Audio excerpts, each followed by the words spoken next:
अस्सलाम वालेकुम। आज हमने कम्युनिटी यूनिट 3 एंड 4 की डिस्कशन करनी है। इसमें हमारे पास पाकिस्तान की नर्सिंग ऑर्गेनाइजेशन और ओवरऑल वर्ल्ड की ऑर्गेनाइजेशन जो हैं वो हमारे पास इंक्लूडेड हैं। The function of any health care system include all of the above. कोई भी हेल्थ केयर सिस्टम है हमारे पास, उसके फंक्शंस में हमारे पास आता है मैनेजमेंट भी उसने करनी होती है। जो भी सिस्टम चला रहे हैं उन्होंने मैनेजमेंट भी करनी है, उन्होंने रिसोर्सेज को भी अरेंज करना है हेल्थ केयर के लिए, और उसके बाद हेल्थ केयर के लिए हेल्थ सर्विसेज जो हैं वो भी उन्होंने प्रोवाइड करनी है। So all of the above are included in the functions of any health care system. Health services in any health care system में बी ऑफ, हेल्थ केयर सिस्टम में हेल्थ स्पेसिफ़िकली ना तो प्राइमरी होती है, ना सेकेंडरी, ना टर्शरी। इसमें हर तरह की सर्विसेज जो हैं वो इंक्लूड होती हैं। तो वो डिपेंड कर रहा होता है हमारे एरिया पे और हमारे कम्युनिटी सेटअप पे कि कौन से एरिया में कौन से लेवल का जो है वो हम केयर देते हैं। तो हेल्थ सर्विसेज में वैसे हेल्थ केयर सिस्टम में हर तरह की primary, secondary and tertiary, all of the above are considered as health services. Family planning services can be applied in, family planning services जो हैं वो हमारे पास urban, rural, maternal and child health centers हर जगह पे होती हैं, ना कि सिर्फ किसी एक जगह पे। मैटरनल हेल्थ जो है वो, फैमिली प्लानिंग, ये सब जो है ये हमारे पास बेसिक हेल्थ केयर में आती है। दैट इज़ वाई ये हमारे पास हर सेटअप में मौजूद होती है। तो ये maternal and child health centres में मौजूद तो लाजमी होती है, उसके अलावा अर्बन एंड रूरल सेंटर्स में भी मौजूद होती है। Primary health care services are available at the following sites. Primary health care वो होती है जो कि हमारा फर्स्ट इंटरेक्शन होता है with the patient for promotion of health या प्रिवेंशन ऑफ द डिजीज़। तो इट मीन्स कि ये तो बड़ी बेसिक सी चीज़ है, ये तो हर जगह पे मौजूद होती है। ठीक है, ये maternal and child health centres पे भी होगी, अर्बन हेल्थ यूनिट्स पे भी होगी और रूरल हेल्थ यूनिट्स पे भी होगी। Urban health centres provide services for, urban health centres basically वो हैं जो कि सेम लोकेलिटी के लोगों को, हर तरह के लोग, ना कि स्पेसिफ़िकली सिर्फ मदर एंड चिल्ड्रन को, ना कि वो तो सिर्फ इम्यूनाइजेशन पे काम करते हैं और ना ही वो स्कूल चिल्ड्रन पे, वो हर तरह के रेजिडेंट्स एक लोकेलिटी पे, एक कम्युनिटी पे जितने भी लोग हैं वहाँ पे उनको हेल्थ केयर प्रोवाइड कर रहे होते हैं।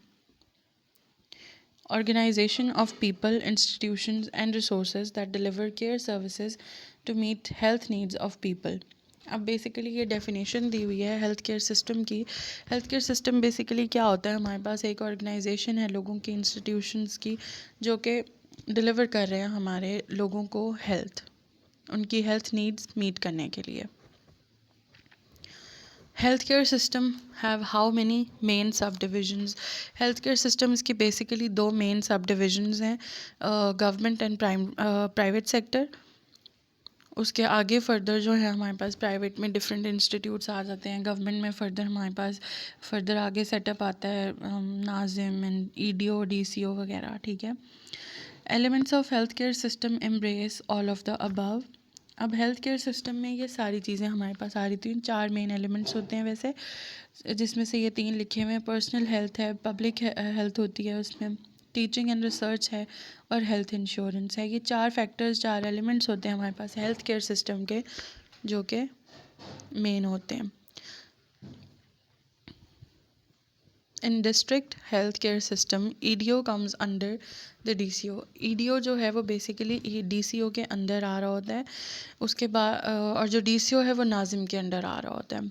फिर ईडीओ के बाद फर्दर हमने पढ़ा था कि जैसे ईडीओ के अंडर एमएस आ रहे होते हैं, फिर उसके बाद नर्सिंग सुपरिटेंडेंट्स आ रही होती हैं। Female doctor for healthcare system is not necessary. It is false.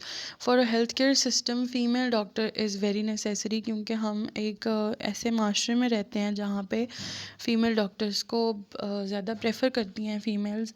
और इसके अलावा भी जहाँ भी आप चले जाएं, कल्चरल प्रैक्टिसेस कुछ ऐसी हैं जहाँ पे प्रेफरेंसेस फ़ीमेल डॉक्टर्स की, और कुछ काम भी ऐसे होते हैं जो कि सिर्फ फ़ीमेल डॉक्टर्स ही कर सकती हैं। District was made the dominant level of decision making after the 2001.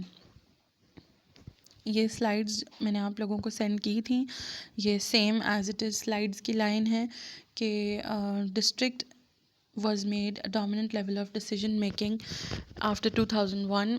Pakistan में ये सेटअप डिस्ट्रिक्ट लेवल का जो था वो आफ्टर 2001 जो था वो सेटअप ज़्यादा नुमाया हुआ था. Pakistan has wide network of healthcare infrastructure including all of the above.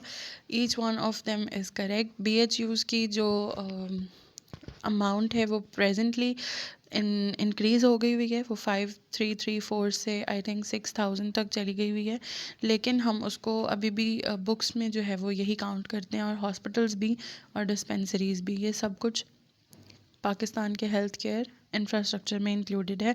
ये बुक्स की वैल्यूज़ हैं, आपने इन्हीं को ही लेकर चलना है. International Council of Nurses Federation consists of how many national nurses association? More than 130. 130 जो है वो national nurses associations मिल के International Council of Nursing बनाती हैं, Nursing Federation.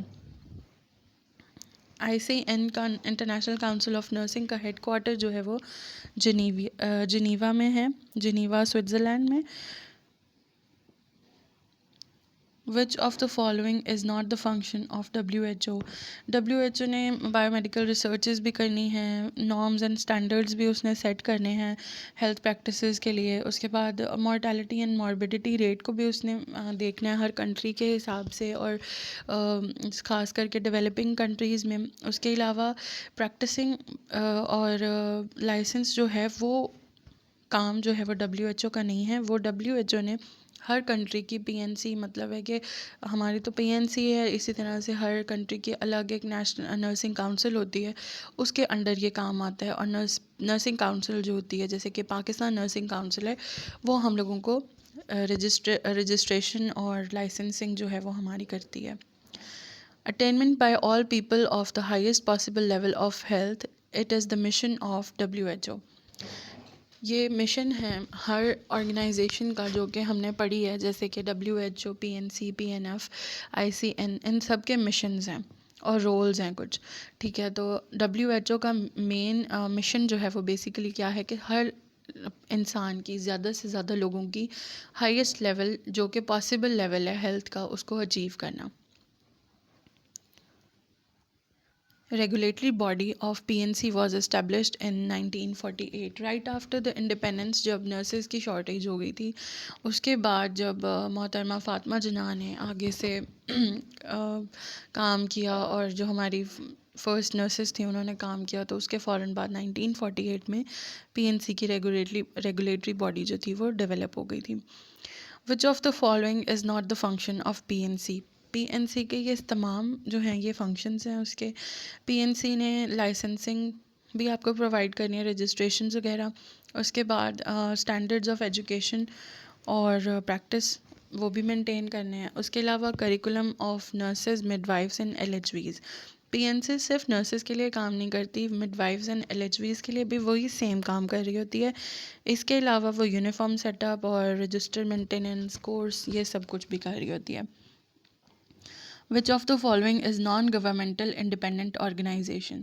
बाकी सारी जो हैं PNC and WHO, these are independent organisations, but WHO is a world wide organisation, तो वो नॉन गवर्नमेंटल है. लेकिन we are talking about in the Pakistan, तो हम उसमें PNF काउंट करते हैं कि पाकिस्तान में जो वर्किंग है वो non governmental independent organisation is PNF, Pakistan nursing federation. Maintaining uniforms, education registers and examination is typically the work of PNC. ये बात मैंने पहले बता दी है कि PNC का काम होता है हमारे नर्सिंग के एजुकेशन सेटअप को और एग्ज़ामिनेशन को, लाइसेंसिंग को, प्रैक्टिसिंग को, यूनिफॉर्म्स को, इस सब को मेंटेन रखना. और इसके अलावा करिकुलम सेटअप जो है वो भी हमारा PNC कर रही होती है.